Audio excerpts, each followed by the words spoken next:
single father journey. My specialty is working with single fathers that have become widowers, but I end up working with every gambit of the single fathers. I mean, we are a small group. It's only about 2.5 million of us in America. We are like that old American Express commercial.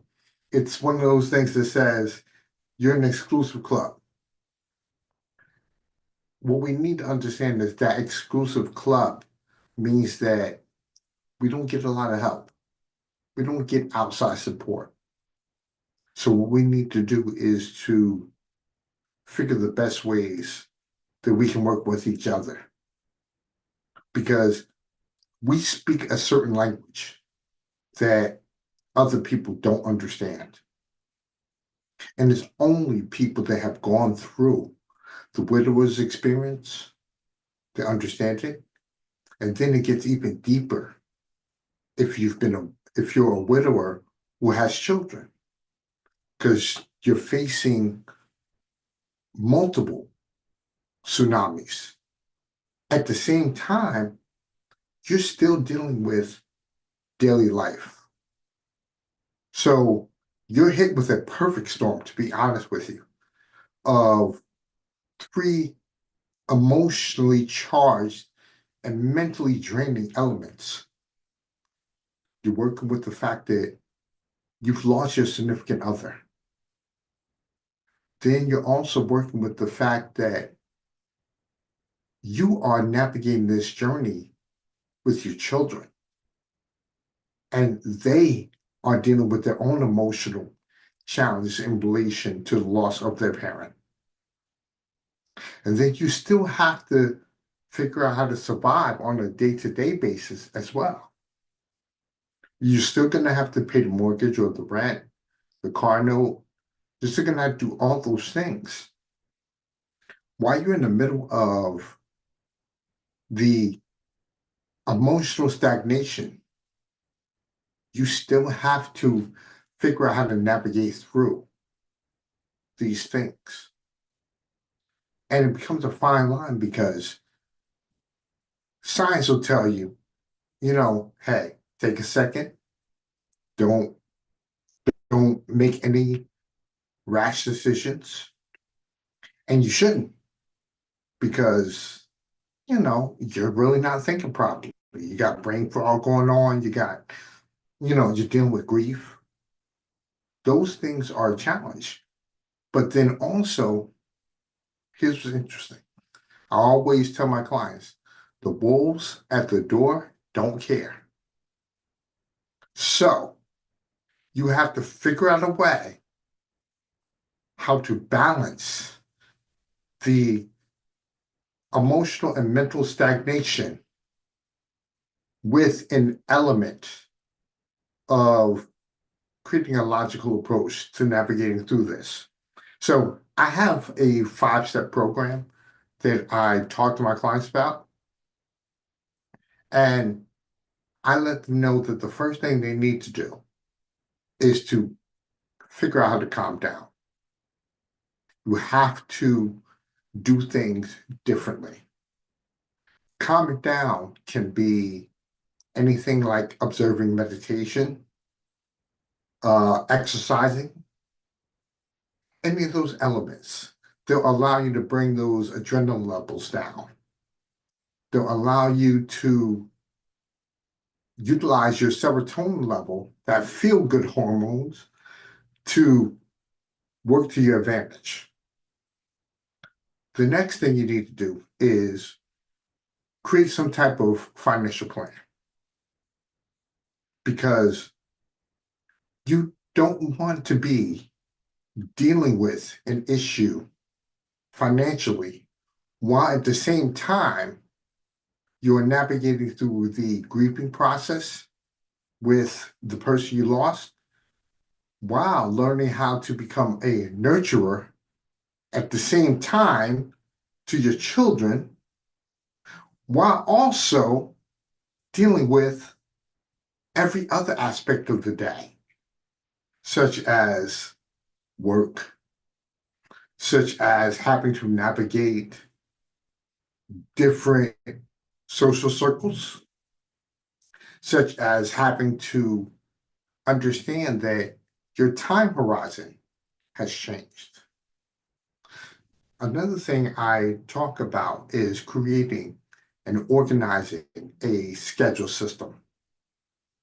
Because at one time, you were 50% of a situation. Now, you are 100% of that situation. And that means that you need to learn how to navigate your daily schedule along with the daily schedule of your child or children, as well as realizing that there were things that occur with your spouse that don't stop. She may have been in a volunteer situation. She may have been doing things. You now have to figure out how you're going to marry into that. The next thing I talked about when it comes to marrying into that is to learning how to integrate your former spouse's experiences into your own. This way, the mourning process shifts over time. Immediately, first year or so, you're going to be going through those incredible ups and downs, the crying, the frustration, the the special days that are going to be a challenge. But over time, you will learn how to mourn differently. You will never stop mourning. Some people can put it to the back burner, but some people can be stuck. I mean, there is actually a syndrome where people stay stuck in their grief. And it's actually in the medical journal as an illness now. It's described as a situation where a person goes through grief and they do not come out of it. They're always in mourning. And they're always in that type of mourning where they wake up, it's miserable. They go through the day. Everything is a reminder of what has happened. And it's a challenge for them. What I say is that don't negate the mourning period. Just find a way to turn the mourning into an honoring of the person you lost. When you do that, you appreciate the time that you spent with that person. You're no longer upset over what you lost. You're saying, we had a great life together. We were awesome together. But now I'm going to take the information that I acquired through our union and I'm going to move forward. And the last thing I talk about is patting yourself on the back, giving yourself congratulations for experiencing this journey. See, grief, unfortunately, is an aspect of growth. And you have to go through that experience in order for you to learn how to grow through that experience. And once you walk through it, you will realize, I've done that. See, that circumstance is now in the past. I've overcome it. My resilience has grown. I'm now increasing my self-esteem because I can tell myself, I've done it. And there's evidence and proof that I've done it. So, Jay, let me ask you a question then. What are some obstacles that people, either yourself or your clients, would face when they're trying to continue their life now as a single father or a father that is moving through the grief period alone or without their partner? Good question. The reminders remind you, mind you, everyone knew you as a union, knew you as a couple. So now they're learning you as an individual, and you are learning how to walk through your journey as an individual. You're not losing your identity of your relationship, but you are shedding the old skin, becoming a 2.0 version of yourself.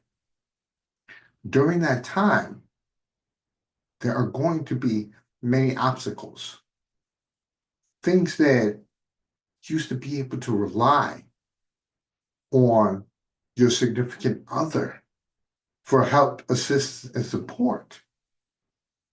And now you have to either look for outside sources to offer you some support, or you're going to have to build your own wherewithal in order to address having support. Because sometimes the only support you're going to have is yourself. And of course, your children, because they're sharing an experience. So I tell a lot of my clients that understand your experience is giving you the opportunity to grow and to expand. You're going to become different.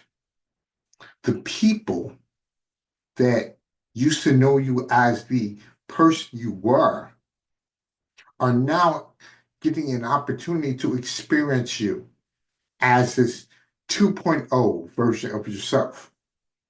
But during that 2.0 evolution, you're going to have some stumbles, you're going to have some falls, you're going to shift, you're going to look at yourself and say, I don't think I can do this because it is hard. It's a challenge. But that's when I say, look back at what you have already accomplished. Because when you do look back and you see the things you've already accomplished, you now can tell yourself, I can move forward, I can figure this out. I've done that before. There was an area where I did not understand, but I dealt with it. There's going to be a point of misunderstanding, but I'm going to figure out how to navigate through it. I remember when I went through a loss of my grandmother, and that was probably the more difficult of the few that I had. I, as a person, knew that other people were looking towards me for strength and understanding while I was still trying to do the same for myself. So you're being pulled in so many different ways. And I wonder then how many of your clients, or maybe you went through this, struggle with being there for themselves instead of trying to be there for everyone else. What are your thoughts? That is one of the biggest things you have to deal with because everyone is expecting you to fall down, but then there are also others who are facing experiences related. And for them, they're falling down. They need your support in order to maintain. I tell my clients, let me give you a personal story. I remember when I initially started going through my experience, and my wife's mother Her and I, we were pretty cool until my wife died. And then when my wife died, things became a challenge.